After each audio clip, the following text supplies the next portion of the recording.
Hello, I'm Aubrey Shepard, and this is the 16th of May 2011, and we're going to look at a limited number of species of wildflowers today. These are native plants, and they're things that are in bloom at this time in northwest Arkansas. That's known as penstemon, and what I forgot was to bring down either of my or any of my wildflower books and give you a description and a sense of what their history and so forth is. But this is white penstemon. I visited a garden on the, well, that's another story. The garden tour is going to come up on the 28th of May, sponsored by the Omni Center, and you'll get to see a lot of gardens. But the one, and it's only, a small donation to attend, I think.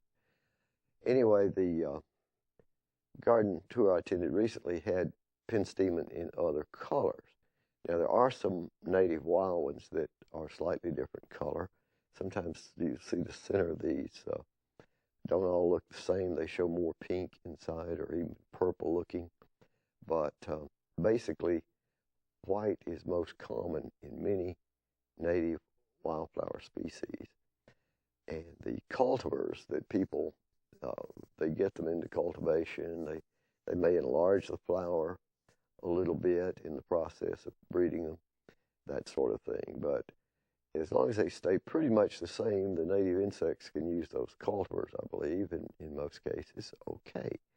But if, for instance, a flowering fruit tree, which most of them we think about, they're in the rose family, and so you can talk about a blackberry rose or a wild black cherry rose, a plum rose or a peach rose, and so forth. But the size of the fruit and the size of berries would control which particular species of birds could use them. So these are close-ups of the penstemon, and oddly, it doesn't have a common name other than that.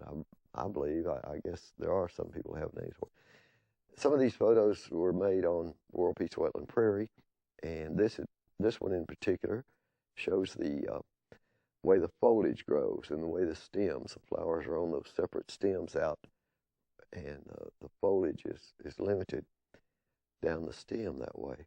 But this one is on World Peace Wetland Prairie, and that one out in the open was on Pinnacle Wet Prairie, which is immediately west of World Peace Wetland Prairie. So these are pretty common in northwest Arkansas right now.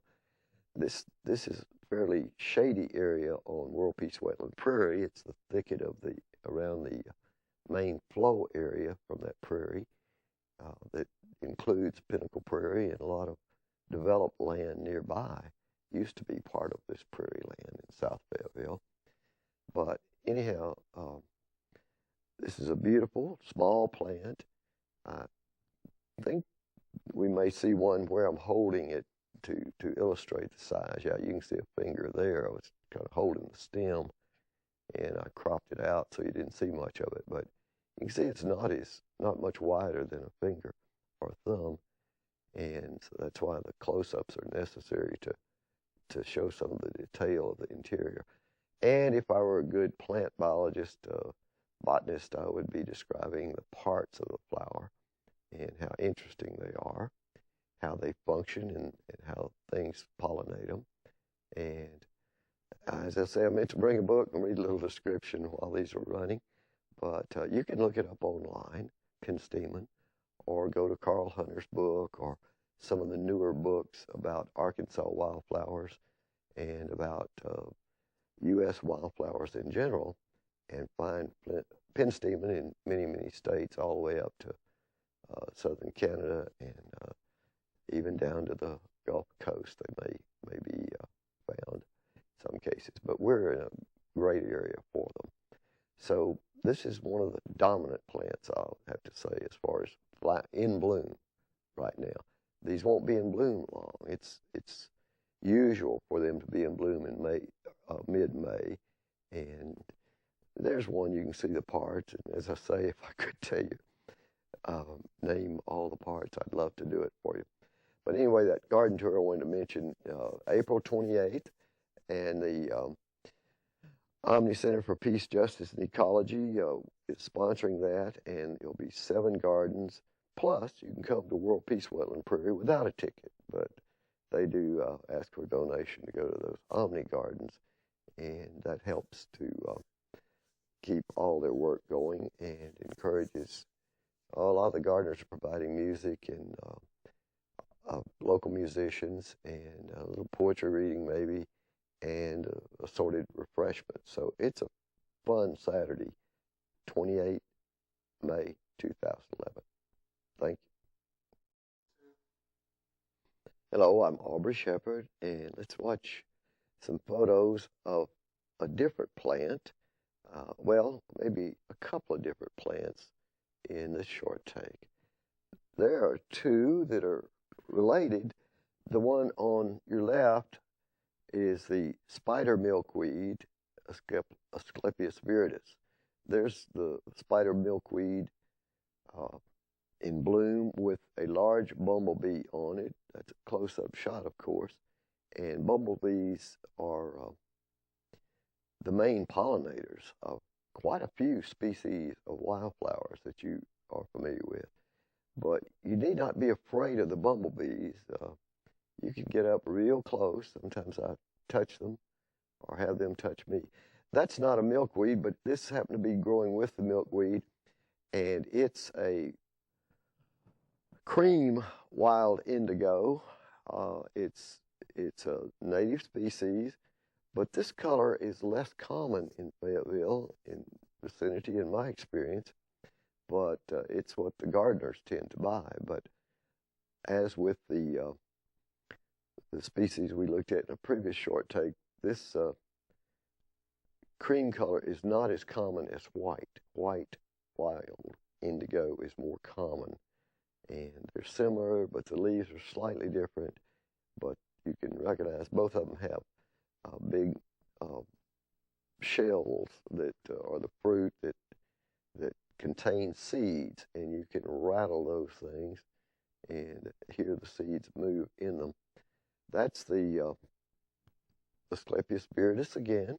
You can see the one below has not opened up yet, and it will grow some more before the flowers actually open. But these aren't showy plants, I guess, but you can see them across the field if the tall grass isn't at full growth, and these do come out in the spring and come out of the ground.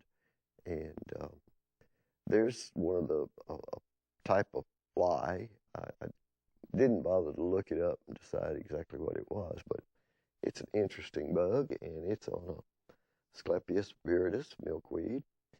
And I always love the insects because you find out what things pollinate these flowers, and you find out what insects actually use the flowers. Now, this is something that lives on milkweed plants only, just like the monarch butterfly. This little milkweed bug that you see there has to have some kind of milkweed, some of the many species of milkweed, in order to live. But it will destroy it for the plant before the milkweed caterpillars can use it. So a lot of folks you can't spray these things. You'll kill the milkweed caterpillars. There's another one, a milkweed bug. So the best thing is just to grab him and mash him and throw him down for some bird to eat. That's a kind of moth. I did not look up the specific species. It's very different from most moths you see, and you see how it folds its wings back, a very sleek design. And it was actually also utilizing the milkweed plants there. But the the monarch caterpillars have to have milkweed, and they too will eat the whole plant, and that's when you know there's success. If you see some milkweed caterpillars eating it, and you let them go through the process, And different species, such as some I'll show you in a later show, will be and I've shown in the past. Swamp milkweed is one that's really important late in the season.